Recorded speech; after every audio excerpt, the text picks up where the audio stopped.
Ya, bismillahirrahmanirrahim. Assalamualaikum warahmatullahi wabarakatuh. Selamat pagi anak-anakku semua. Gimana kabar kalian? Semoga dalam keadaan sehat terus ya. Tetap jaga kesehatan. Ya, ketemu lagi sama Ibu. Kita akan belajar lagi tentang ilmu ekonomi. Nah, di video pembelajaran Ibu kali ini kita akan membahas materi terakhir di bab 1 ya, masih tentang konsep ilmu ekonomi. Nah, di sini sudah Ibu tuliskan judulnya. Materi yang akan kita pelajari sekarang adalah skala prioritas dan biaya peluang atau opportunity cost. Ini opportunity cost ini bahasa Inggris dari biaya peluang. Oke, di sini sudah Ibu buatkan peta konsepnya. Ya, ini adalah rangkuman dari pembelajaran kita di 2 pertemuan sebelumnya. Mungkin kalian masih ingat di pertemuan pertama kalian sudah belajar tentang apa itu ilmu ekonomi. Ya, ekonomi itu berasal dari bahasa apa? Oikos dan nomos ya. Kemudian ilmu ekonomi itu sendiri apa? Oke ya, mungkin masih ada yang ingat? Banyak ahli yang memberikan definisi tentang ilmu ekonomi. Kalau boleh Ibu ambil satu definisi, jadi ilmu ekonomi itu adalah ilmu yang mempelajari bagaimana caranya manusia ya, bagaimana caranya manusia memenuhi kebutuhan hidupnya. Nah, bagaimana caranya manusia memenuhi kebutuhan hidupnya supaya hidup dia menjadi makmur atau sejahtera. Jadi kata kunci dari ilmu ekonomi adalah cara untuk memenuhi kebutuhan hidup. Nah, gitu. Jadi kalau nanti kita sudah belajar ilmu ekonomi, berarti kalian harus sudah bisa memenuhi kebutuhan hidup kalian. Gitu. Ilmunya harus punya. Gitu ya. Oleh karena itu di sini Ibu tuliskan untuk kata pertama di sini ada kebutuhan, karena ini adalah materi pokok di ilmu ekonomi, kebutuhan. Nah, manusia tidak lepas dari yang namanya kebutuhan. Kita sebagai manusia, bahkan dari dalam kandungan ibu kalian pun sampai nanti kita menjadi jenazah itu pasti punya kebutuhan ya. Misalnya ketika kalian dalam kandungan ibu kalian dikasih susu, vitamin dan sebagainya, itu kan kebutuhan kalian walaupun kalian nggak minta gitu ya. Nah, sampai nanti kalian kecil kemudian menginjak remaja, dewasa, dan sampai nanti kalian menjadi jenazah, kalian masih punya kebutuhan ya, yaitu kain kafan gitu ya untuk jenazahnya. Jadi yang namanya manusia tidak lepas dari yang namanya kebutuhan. Apa sih kebutuhan gitu kan ya? Kebutuhan itu sudah kita pelajari di pertemuan kita yang kedua. Kebutuhan itu adalah segala sesuatu yang kalau tidak dipenuhi akan mempengaruhi kelangsungan hidup. Jadi harus digarisbawahi, kebutuhan itu kalau nggak kita penuhi, segala sesuatu yang kalau tidak kita penuhi bisa mempengaruhi kelangsungan hidup kita, bisa mengganggu kelangsungan hidup kita. Segala sesuatu bisa berupa barang ataupun jasa. Ya, barang itu apa? Barang adalah sesuatu yang berwujud, bisa kita lihat, bisa kita pegang. Contohnya spidol, papan tulis, baju, ya, makanan, minuman dan sebagainya. Kalau jasa apa?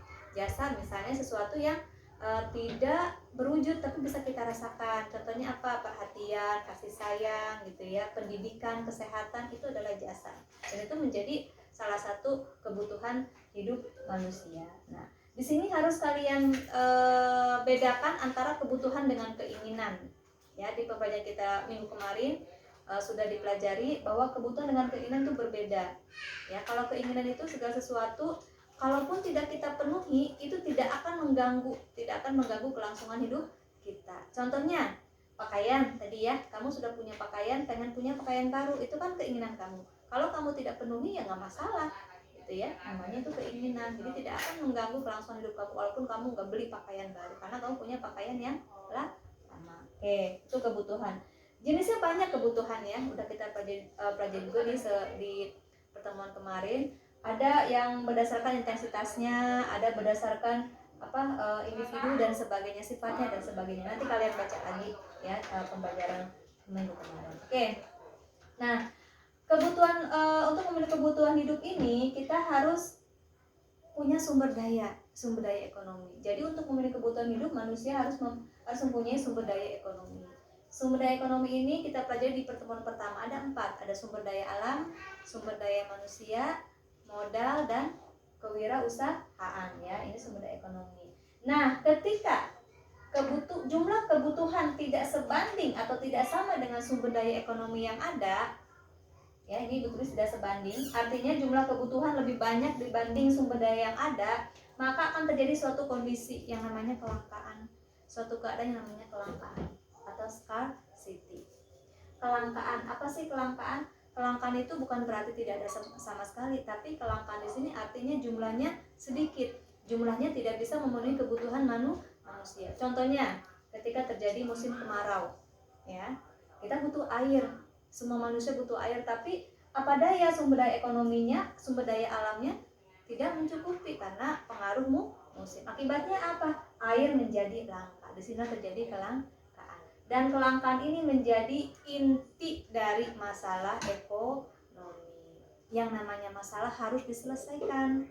Ya, dan bagaimana cara menyelesaikan kelangkaan? Atau sebelum kita cara menyelesaikan kelangkaan, Ibu bahas dulu sedikit. Ini di pertemuan pertama ya, kelangkaan ini. Tadi pengertiannya sudah. Kemudian kenapa sih bisa terjadi kelangkaan? Apa faktornya? Apa penyebabnya? Ya, ada yang masih ingat? Sambil kalian nanti nonton video ini, kalian baca catatannya ya. Ternyata ada beberapa faktor yang menyebabkan kelangkaan. Di antaranya adalah memang satu, kondisi alamnya. Yang kedua, keterbatasan manusia untuk mengolah alam. Terus yang ketiga, jumlah manusia melebihi daripada jumlah sumber daya ekonomi yang ada. Terus yang keempat, karena memang ulah manusia itu sendiri yang tidak bertanggung jawab. Misalnya apa? Menebang pohon sembarangan, kemudian menyebabkan hutan menjadi gundul, di hutannya dibabat untuk misalkan pembangunan rumah dan sebagainya. Itu bisa menyebabkan kelangkaan. Seperti itu ya kira-kira faktor dan pengertian kelangkaan. Nah, tadi Ibu bilang bahwa kelangkaan ini adalah menjadi masalah utama atau masalah inti dari ekonomi. Oleh karena itu harus diselesaikan. Bagaimana cara menyelesaikan kelangkaan? Ya, maka kita bisa membuat yang namanya skala prioritas. Nah, ini akan kita bahas pada pertemuan kali ini. Skala prioritas. Oke, pernah mendengar kata prioritas? Prioritas itu artinya diutamakan. Ya, kamu diprioritaskan, berarti kamu didahuluin, kamu diutamakan. Nah, dalam ilmu ekonomi, skala prioritas ini artinya adalah bahwa kita membuat atau kita mendahulukan kepentingan yang paling mendesak. Kita mendahulukan kebutuhan yang paling utama di antara kebutuhan-kebutuhan yang lain. Itu namanya skala prioritas. Ya, misalnya kamu dikasih uang jajan sama orang tua kamu 10.000 gitu ya, 10.000 untuk datang ke sekolah. Kamu udah punya rencana nih, nanti saya kalau di sekolah mau beli kuota, mau jajan dan sebagainya. Ternyata pas tengah jalan motor kamu mogok, ya kan? Karena bensinnya habis. Maka mana kamu dahulukan? Membeli bensin, membeli kuota, atau buat jajan? Pasti kita jawabannya adalah membeli bensin. Karena itu adalah yang paling utama. Kalau kamu nggak beli bensin, motor kamu nggak bisa jalan dan kamu tidak akan sampai ke sekolah. Nah, itu artinya skala prioritas. Mendahulukan kebutuhan yang paling mendesak dan yang paling utama. Gitu ya. Oke. Kemudian yang berikutnya, di sini Ibu buat biaya peluang. Apa sih biaya peluang? Oke. Tadi misalnya ada 3 pilihan ketika kamu dikasih uang 10.000 sama mama kamu kan, membeli kuota, kemudian apalagi tadi jajan ya, kemudian misalkan pengen traktir teman. Tiba-tiba di tengah jalan motor kamu mogok, akhirnya kamu harus membuat keputusan uang kamu buat beli bensin. Berarti ada 3 pilihan ini yang kamu korbankan. Dan akhirnya kamu nggak bisa beli kuota, kamu nggak bisa jajan, kamu nggak bisa traktir teman. Ini yang disebut dengan biaya peluang. Ketiga pilihan ini disebut dengan biaya peluang. Artinya biaya yang timbul karena kamu memilih salah satu pilihan. Nah, ini biayanya 3 ini. Atau dengan kata lain, biaya peluang ini adalah kesempatan yang tidak kamu ambil, kesempatan yang hilang, peluang yang hilang gitu. Kesenangan kamu sama teman nggak ada karena duit kamu buat beli bensin. Kemudian kamu nggak bisa jajan karena buat beli bensin. Nah, berarti yang 3 ini disebut dengan biaya peluang. Bisa dipahami sampai sini? Oke. Nah, nanti di video berikutnya Ibu akan kasih contoh seperti apa sih kasus untuk biaya peluang. Jadi tetap ikutin Ibu ya di video yang kedua. Terima kasih. Assalamualaikum warahmatullahi wabarakatuh.